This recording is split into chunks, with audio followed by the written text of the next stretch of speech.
you're much more a love story than you think.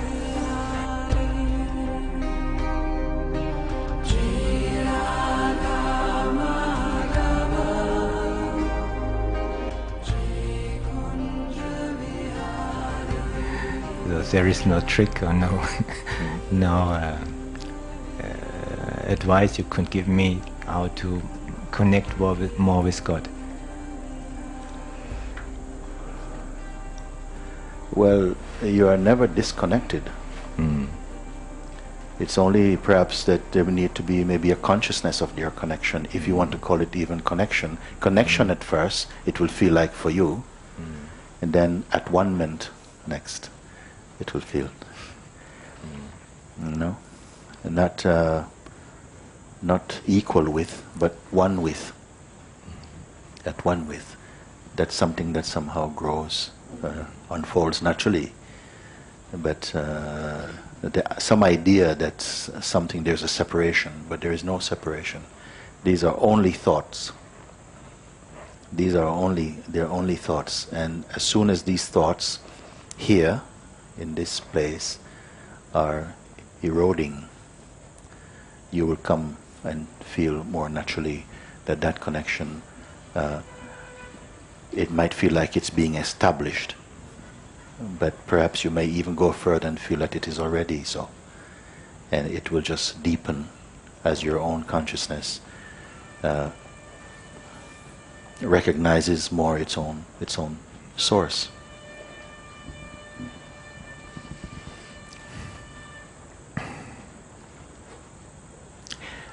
I have another question. Before we go to that point,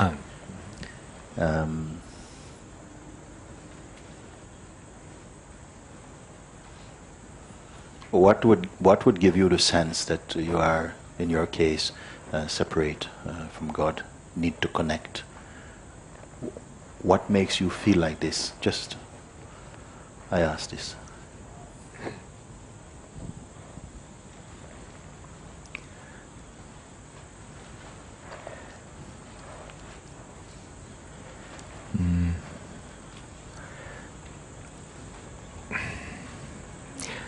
I sometimes have the feeling I'm not in the right place, or don't do the right decision.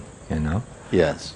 What would give me the feeling? Yes, this is really okay. This is. I don't feel that God wants you to make right decisions, but more just to be yourself.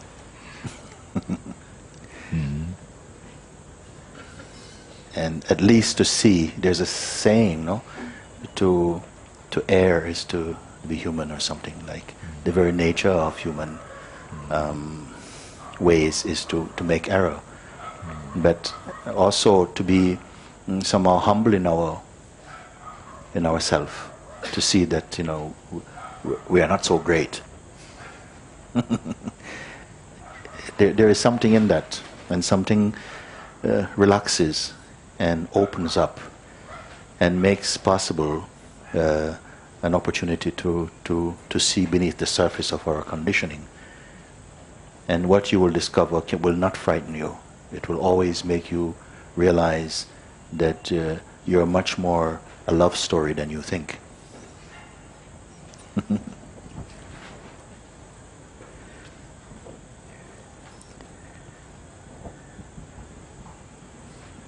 So I wouldn't put anything about decisions, making right decisions, if you keep on making the right decisions, then sometimes you will not come to know God according to our human ways, because then you feel you're in charge. What do you need? What do you need a God for? You know what you're doing, where you're going, what you want. You know your way, you can handle your life. So, and in such a case, also, then also the consciousness that God is playing in that form also, playing like this. And some people are saying, one man I remember, I think it was a year ago, he came up and he also said, I don't know, my life doesn't seem to be working. I feel like God is playing with me. And I said, no, God is not playing with you, God is playing as you. And he relaxed a little bit. Oh, so then maybe if I make all the wrong things, it's not me doing it, it's him. And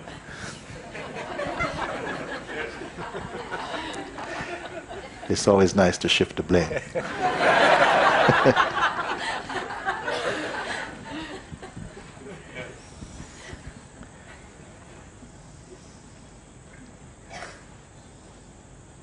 We were talking earlier today, and I'm reminded when people come and they say, I don't know if I'm ready, and so on. And I was talking to Radha, and she say this, that everyone here, almost everyone, apart from my team and one or two other people, the vast majority of people here, in a sense, won a lottery, in a sense, in coming here, because you must have gotten in the first 45 minutes of the retreat opening up. So there must have been something very keen to make sure. It didn't say, I'll wait after lunch, or maybe in a few days or something. They were on the button. Isn't it? And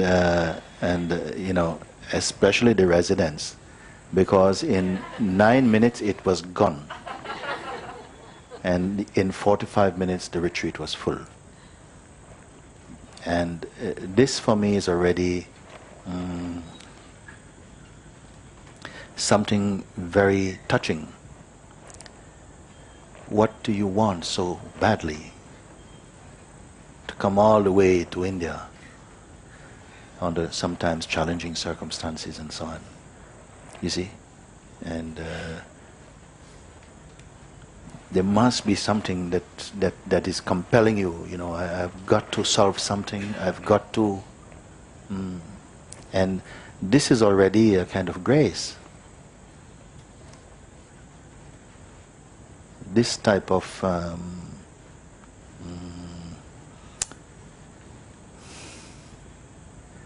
impulse to join a retreat, to be here in many people perhaps not done a silent retreat before, you don't know what it's going to be like this. There must be something, I am reminding you of it. Something, whatever caused you to be here is taking care of you. And so don't doubt. I don't have a doubt towards you, and I don't see anything in you less than what I've found in my own self. And it's not an achievement, it's something that it cannot be achieved. It can only reveal itself, which is what it is doing. And if we don't cling to our attachments and dreams and fears and all these projections, you'll come much more quickly into that seeing.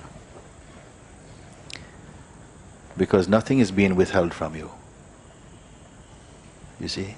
So whatever it is that your heart longs to connect with, or to make known or be refreshed in, my feeling is, let's find out what can possibly be in the way of that.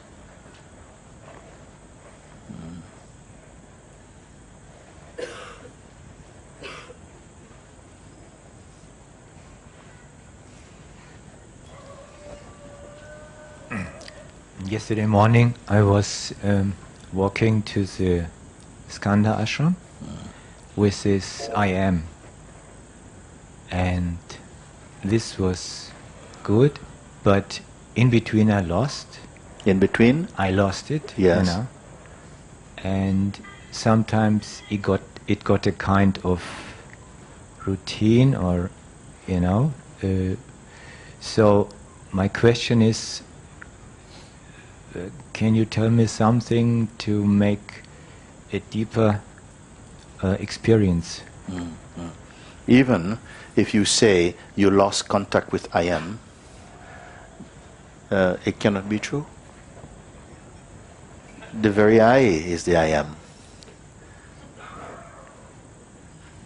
in whose presence the sense of losing contact is felt and maybe momentarily believed in.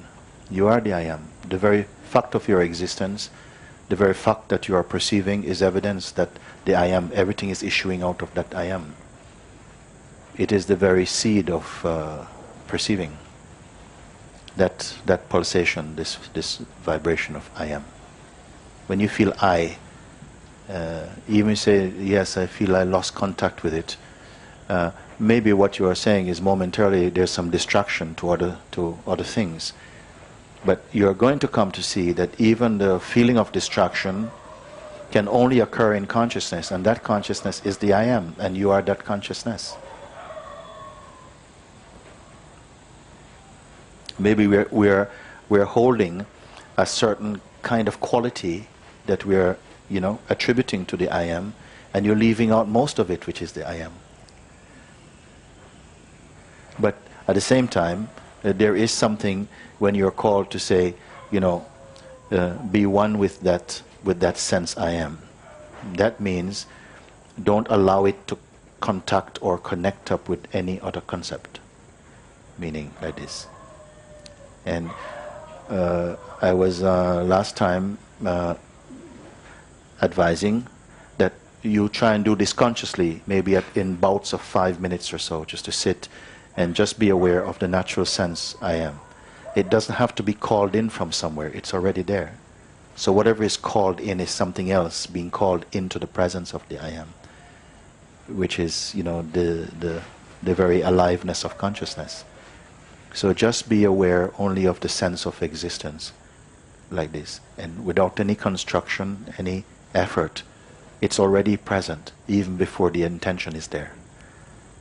And just be present as that I amness or sense of presence. Very simple. And stay with this. And gradually you start to feel some sensations are floating into that space. And there's somehow attention may go with some of them, but that is quietly watched. But then you just stay back, only be the sense of existence. It's something very practical. Then sometimes a whole wave of something, sensation, suddenly the right knee starts to get hot, but it doesn't matter. It's okay. It's getting hot in the space of I am. It's okay. Just be with that. You're not here to rescue anything or to give support to anything. You're simply here. And just to be with the presence. And sometimes very strong forces may seem to appear to pull the attention out. And then the feeling, wow, I've lost connection. Which is itself a thought, but it won't feel like a thought. Then again, rest back, be again in your composure, and something might come again. But gradually you'll gain ground on it, and you'll feel that somehow whatever is coming, it's only a movement in the space of the beingness. It cannot be otherwise. You are here first. You are the greater, that's the lesser. That comes and goes. You are the witness of the coming and going. This is very, very, just be with this. And then perhaps after, in the first, if you're not accustomed to this, you might feel a bit tired afterwards. You might take a lot of effort. But next time, less effort, more relaxation. You're getting more comfortable with it. Then you keep like this a bit. And this is very, very powerful exercise. Because it's only introducing you to your natural sense of being, which we imagine slips out and slips back in. But nothing of the sort is happening. It's just somehow the attention, which seems to carry so much force, is moving about, and we have too much. We're giving too much attention to attention. Like it's okay, it's going there now. Or you can say, as Bhagwan say, just bring the attention back into just the presence, nicely. Comes something, and gradually you can feel that the whole house can be on fire. It could be shaking like a hurricane, and there is a stillness that is completely untouched. This is a very important, very beautiful insight and experience of seeing that somehow the whole thing can be shaking, wobbling, crashing, falling, whatever, and something seems to not mind. And that is a kind of great battle won somehow, because normally we are running out to in service, to chaperone the attention or something. But now you just get used to this, the feeling of that, of the presence only. Just be the presence only. Just be the presence only. Something is saying, oh, alarm bells are going off, and you feel like, oh, you must come, emergency, emergency, and you stay only as the. For once, you say, not my business. Let the house burn. See what happens.